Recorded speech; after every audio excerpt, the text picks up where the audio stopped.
जो ये teaching ethics की हम बात कर रहे हैं, एथिक्स आपकी पूरे कैरेक्टर का एक मेन एसेंस है, वाइटल है, बिल्कुल सबसे ज़्यादा इंपॉर्टेंट चीज़ है। बिल्कुल ऐसे ही है जैसे you have a colourless picture, एक आप पेंटिंग बनाते हैं, जब तक कि उसमें कलर्स नहीं आते उसमें जान नहीं आती। तो जैसे रंग जान डाल देते हैं तस्वीर में, इसी तरह से अखलाकियात आपकी पर्सनालिटी को मोल्ड करता है, बनाता है। तो जब आप क्लास में एंटर होते हैं तो you have to carry so many characters with you. ये हमेशा मैं कहती हूँ, और हम टीचर से बात करते हैं तो ये करते हैं कि in one classroom you are playing very different roles. आप वहाँ पे एक नर्स भी होते हैं, आप वहाँ पे एक माँ भी होते हैं, आप वहाँ पे एक साइकोलॉजिस्ट के तौर पे भी काम कर रहे होते हैं, आप उनका फ्रेंड भी बनना होता है, आपको कभी कभी जोकर भी बनना पड़ता है, आपको बहुत सारी चीज़ें करनी होती हैं।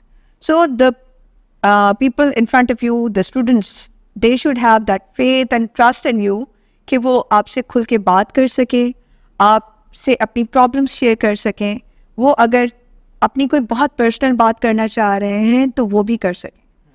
ट्रस्ट यू मी, ऐसा कई बार अल्हम्दुलिल्लाह मेरे साथ हुआ है दैट कि बच्चों ने मुझसे अपने वो पर्सनल प्रॉब्लम्स शेयर किए which they never discuss with their parents as well.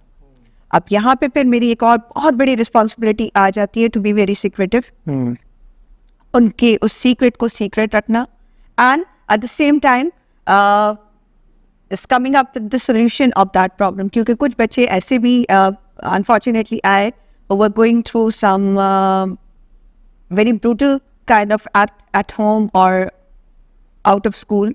उसमें आपको पता है आजकल बहुत ज़्यादा सेक्सुअल हरासमेंट भी आ जाती है, बुली भी होते हैं बच्चे, और जिनसे वो बुली हो रहे होते हैं sometimes they are in the school even, and if they are seniors तो they are scared of them, तो वो बात नहीं बताते।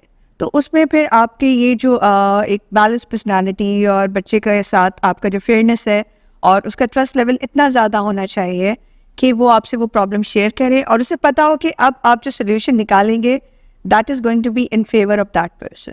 तो आई थिंक ये सारी जो एथिकल वैल्यूज़ हैं that build up your character, उसमें आपका ऑनेस्ट होना, आपका ट्रस्टवर्दी होना, ये सब बहुत ज़्यादा इंपॉर्टेंट रोल प्ले करता है। I think that sums up this question that you have asked. Thank you so much ma'am.